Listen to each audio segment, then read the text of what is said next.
উন্নত চিকিৎসার জন্য দেশ ছাড়লেন তামিম ইকবাল। শারীরিক অবস্থা স্থিতিশীল হলেও সিঙ্গাপুরে করাবেন চেকআপ, সফরসঙ্গী বড় ভাই নাফিস ইকবাল।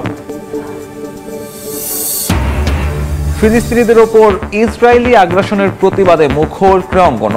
সামাজিক যোগাযোগ মাধ্যমে স্ট্যাটাস, মার্চ ফর গাজা কর্মসূচিতে যোগ দেওয়ার আহ্বান রিয়াদের। বাংলাদেশের ফিল্ডিং কোচ হিসেবে জেমস প্যামেন্টকে নিয়োগ বিসিবির। কাজ করবেন 2027-এর ওয়ানডে বিশ্বকাপ পর্যন্ত। ফিল্ডিংয়ে উন্নতির প্রত্যাশা। 1.5 বছর বাইরে ছিলাম, বিন্দাস ছিলাম। আমার লাইফ ভাই আমি কিভাবে লিড করি সেটা হচ্ছে আমার ব্যাপার। অনলাইন মিডিয়া এরা তো নিজের টিআরপি বাড়ানোর জন্য যাতা করে নিউজ করে, কিছু লাইক ভিউর কারণে আরেকটা ফ্যামিলিতে সমস্যা হতে পারে। দুর্নীতির দায়ে নিষিদ্ধ হলেও বিন্দু মাত্র অনুশোচনা নেই নাসিরের। ক্রিকেটে ফিরেই জন্ম দিলেন সমালোচনার। ভুল হলেও চলতে চান পুরনো পথেই। উন্নত চিকিৎসার জন্য সিঙ্গাপুর গেলেন তামিম ইকবাল। সফরসঙ্গী হিসেবে তামিমের সঙ্গী হয়েছেন বড় ভাই নাফিস ইকবাল। রাত 11:55 সিঙ্গাপুরের উদ্দেশ্যে দেশ ছাড়েন তামিম। শারীরিকভাবে এখন অনেকটাই ভালো অনুভব করছেন তামিম ইকবাল। তারপরেও উন্নত চেকআপের জন্য সিঙ্গাপুর গেলেন তিনি। এর আগে জানা গিয়েছিল থাইল্যান্ডে চিকিৎসা করাবেন তিনি। গেল 24 মার্চ ডিপিএলে ম্যাচ খেলার সময় হৃদরোগে আক্রান্ত হন তামিম। তাৎক্ষণিকভাবে তাকে গাজীপুরের কেপিজে হাসপাতালে ভর্তি করা হয়। পরীক্ষা নিরীক্ষায় হার্টে ব্লক ধরা পড়লে সেখানে রিং পরানো হয়।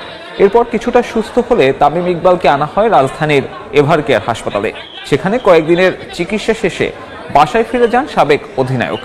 তার উন্নত চিকিৎসার বিষয়টি ডাক্তাররা ছেড়ে দেন পরিবারের ওপর। সবার সঙ্গে আলোচনা শেষে সিঙ্গাপুরে চিকিৎসা করানোর সিদ্ধান্ত নেন তামিম ইকবাল। ফিলিস্তিনিদের ওপর ইসরায়েলি আগ্রাসনের প্রতিবাদে উত্তাল বাংলাদেশ। এর সঙ্গে একাত্মতা জানিয়েছেন ক্রিকেটাররাও। মাশরাফি বিন মুর্তজা ও মুশফিকুর রহিম সহ অনেকেই সামাজিক যোগাযোগ মাধ্যমে পোস্ট দিয়েছেন ফিলিস্তিনি ইস্যুতে। 12 এপ্রিল মার্চ ফর গাজা কর্মসূচিতে সবাইকে যোগ দেওয়ার আহ্বান জানিয়েছেন মাহমুদুল্লাহ রিয়াদ।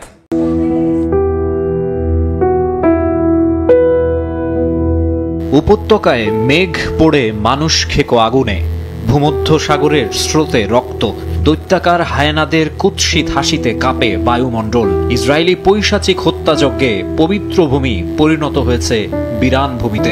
শোষিতদের অসহায় কণ্ঠে বাঁচার আকুতি। শত সহস্র মাইল দূরেও ভেসে আসে সে আর্তনাদ, নাড়িয়ে দেয় মনুষ্যত্ব বোধকে। সেজন্যই ইসরায়েলি বর্বরতার প্রতিবাদে স্ট্রাইক ফর গাজা কর্মসূচিতে মানুষের ঢল। সচেতন ক্রীড়াবিদরাও একাত্মতা জানিয়েছেন এই মুভমেন্টের সঙ্গে। আগামী 12 এপ্রিল শনিবার বিকেল 3টায় শাহবাগ থেকে মানিক মিয়া অ্যাভিনিউ অভিমুখে মার্চ ফর গাজা শিরোনামে একটি কর্মসূচি আয়োজিত হতে যাচ্ছে। আসুন আমরা সবাই মিলে সর্বস্তরের মানুষ এই বিক্ষোভ মিছিলে অংশগ্রহণ করি এবং ফিলিস্তিনবাসীর প্রতি আমাদের পূর্ণ সমর্থন পুরো বিশ্বকে জানিয়ে দিই। সামাজিক যোগাযোগ মাধ্যমে মুশফিকুর রহিমও প্রতিক্রিয়া জানিয়েছেন। ফিলিস্তিনের পতাকার ছবি দিয়ে ক্যাপশনে লিখেছেন, হে আল্লাহ, যে কোনো জায়গায় শোষিতদের সাহায্য করুন। আরেক সাবেক অধিনায়ক মাশরাফি বিন মুর্তজা লিখেছেন, হোক প্রতিবাদ, মুক্ত হোক মানবতা। ফিলিস্তিনের ভয়াবহতার বেশ কিছু ছবি কোলাজ করে অফিসিয়াল ফেসবুক পেজের কভার ফটো দিয়েছেন নাহিদ রানা। ধর্মভীরু রিশাদ হোসেন সাহায্য চেয়েছেন সৃষ্টিকর্তার কাছে। পবিত্র কোরআনের সূরা আল মায়েদার কিছু অংশ উল্লেখ করেছেন শরীফুল ইসলাম। আহ্বান জানিয়েছেন অন্যায়ের বিরুদ্ধে গর্জে ওঠার। ক্রিকেটারদের পাশাপাশি সোশ্যাল মিডিয়ায় লেখালেখি করছেন অন্য ডিসিপ্লিনের অ্যাথলিটরাও। বেশিরভাগ ক্রীড়াবিদ ইদানিং ভয়েস রেইজ করলেও বরাবরই সোচ্চার হামজা দেওয়ান চৌধুরী। বাংলাদেশের জার্সিতে অভিষেকের পর ইংল্যান্ডে ফিরে শেফিল্ড ইউনাইটেডে যোগ দিয়েছেন হামজা। ঈদও উদযাপন করেছেন ইংল্যান্ডে। ঈদের নামাজ আদায়ের সময় ফিলিস্তিনের পতাকা আঁকা ব্রেসলেট পরেছিলেন বাংলাদেশি ফুটবল তারকা। জিম্বাবুয়ে সিরিজের আগে নতুন ফিল্ডিং কোচ পেল বাংলাদেশ জাতীয় ক্রিকেট দল। টাইগারদের নতুন ফিল্ডিং কোচ নিউজিল্যান্ডের জেমস প্যামেন্ট। 2027 সালের ওয়ানডে বিশ্বকাপ পর্যন্ত 56 বছর বয়সী এই কোচের সঙ্গে চুক্তি করেছে বিসিবি। সংবাদ বিজ্ঞপ্তিতে বিষয়টি নিশ্চিত করেছে ক্রিকেট বোর্ড। জিম্বাবুয়ের বিপক্ষে 20 এপ্রিল শুরু হওয়া টেস্ট সিরিজের আগেই টাইগারদের সঙ্গে যোগ দেবেন তিনি। দারুণ প্রতিভায় ভরা বাংলাদেশ দলের সঙ্গে কাজ করার সুযোগ পেয়ে রোমাঞ্চিত বলে জানিয়েছেন প্যামেন্ট। বাংলাদেশ দলের কোচিং প্যানেলে যুক্ত হচ্ছেন জেমস পেমেন্ট। জিম্বাবুয়ে সিরিজের আগে ফিল্ডিং কোচ হিসেবে শান্ত মিরাজদের দায়িত্ব নিচ্ছেন তিনি। হঠাৎ আসা এই খবরের পরই শুরু হয়ে গেছে তার বিষয়ে খোঁজ খবর। 2018 সাল থেকেই আইপিএল এর দল মুম্বাই ইন্ডিয়ান্সের ফিল্ডিং কোচ হিসেবে টানা 7 বছর দায়িত্ব পালন করেছেন পেমেন্ট। সহকারী কোচ হিসেবে ক্রিকেটারদের ফিল্ডিং ও রানিং বিটুইন দ্য উইকেট নিয়ে কাজ করেছেন। এবার তাকেই টাইগারদের ফিল্ডিং এ আরো উন্নতি আনতে উড়িয়ে আনছে বিসিবি। 2022 সালে বাংলাদেশের ফিল্ডিং কোচের দায়িত্ব নেন শন ম্যাকডারমট। তিনি চলে যাওয়ার পর এই দায়িত্ব পালন করে এসেছিলেন সহকারী কোচ নিক পোথাস। তবে কয়েক মাস আগে তিনিও বিসিবির সঙ্গে সম্পর্ক ছিন্ন করলে খালিই ছিল ফিল্ডিং কোচের পদ। জেমস পেমেন্টের জন্ম ইংল্যান্ডে হলেও পেশাদার ক্রিকেট খেলেছেন নিউজিল্যান্ডের অকল্যান্ডের হয়ে। নিউজিল্যান্ডের নর্দার্ন ডিস্ট্রিক্ট ক্রিকেট অ্যাসোসিয়েশনের প্রধান কোচ হিসেবে 5 বছর কাজ করেছেন পেমেন্ট। বিভিন্ন সময়ে কাজ করেছেন নিউজিল্যান্ড ক্রিকেট বোর্ডের সঙ্গে fielding resource special technical adviser হিসেবেও ছিলেন নিউজিল্যান্ডের জাতীয় দল, এ দল ও অনূর্ধ্ব 19 দলের সঙ্গে। অন্তর্বর্তীকালীন কোচ হিসেবে কাজ করেছেন যুক্তরাষ্ট্র ক্রিকেট দলেরও। বাংলাদেশ জাতীয় ক্রিকেট দলের সঙ্গে কাজ করতে মুখে আছেন বলে জানান জেমস পেমেন্ট।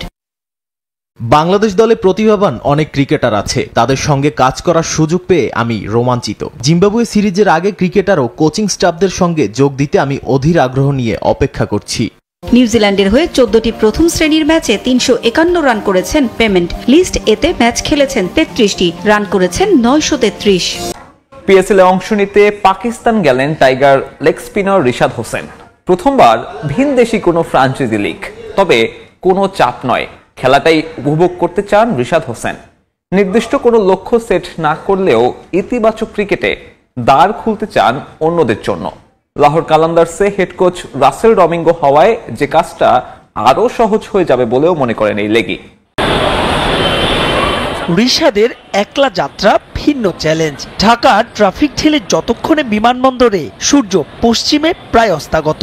বিমান ধরার তারা তো ছিল সেলফি শিকারীর আবদার, সব হাসি মুখে মেনে নেয়া। বাংলার পেস বিপ্লবেও লেগি বিপ্লব। ব্যতিক্রম রিশাদ একাই টেনে নিচ্ছেন ব্যাটন। 24-এ ছিলেন টাইগারদের সর্বোচ্চ উইকেট শিকারী। তাই তো প্রথমবার মতো ডাক পড়েছে ভিনদেশি ফ্র্যাঞ্চাইজি লিগে। পিএসএল এ পুরো মৌসুমের জন্যই তাকে পাবে লাহোর কালান্দার্স। 22 গজে যতটা আগ্রাসী, মাইক্রোফোনের সামনে রিশাদ যেন তার চাইতেও আনারি। বড় প্রশ্নের ছোট উত্তর জানান, উপভোগ করতে চান টুর্নামেন্ট।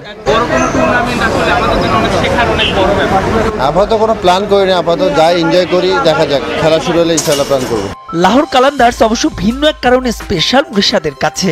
দলটির হেড কোচ যে টাইগারদের সাবেক হেড কোচ রাসেল ডমিঙ্গো। এ নিয়ে যতটা আবেগী রিশাদ, তার চাইতেও বেশি রোমাঞ্চিত। ভালো লাগা কাজ করতেছে। আগে একটু কথাবার্তা হয়েছিল বা কাজ করছিলাম, তো ভালো লাগবে ইনশাআল্লাহ। হ্যাঁ, কথা হয়েছে। কালান্দার্স স্কোয়াডে তারার ছড়াছড়ি। বিদেশি রিক্রুট হিসেবে আছেন Sam Billings, Kusal Perera, Tom কার্ডন, Darren Mitchell, Sikandar Raza, David ভিসার মতো টি-20 পরীক্ষিত অলরাউন্ডার। তবে কারোর সঙ্গে চ্যালেঞ্জ নয়, রিশাদের চ্যালেঞ্জ নিজের সঙ্গেই। আলহামদুলিল্লাহ, সবাই দোয়া করবেন, দেশবাসী সবাই দোয়া করবেন, আমি ইনশাআল্লাহ চেষ্টা করব ভালো করে যাওয়ার। লিটন দাস খেলবে, লিটন দাসের এগেইনস্টে তো বোলিং করবেন, মানে তখন নিশ্চয়ই সব ভাই অন্যরকমের ভাই থাকবে। আসলে এত কিছু চিন্তা করতেছেন, আপাতত যাই এনজয় করি, দেখা যাবে ইনশাআল্লাহ। শুক্রবার শুরু হওয়া পিএসএল এর উদ্বোধনী দিনই মাঠে নামবে লাহোর। প্রতিপক্ষ ইসলামাবাদ ইউনাইটেড।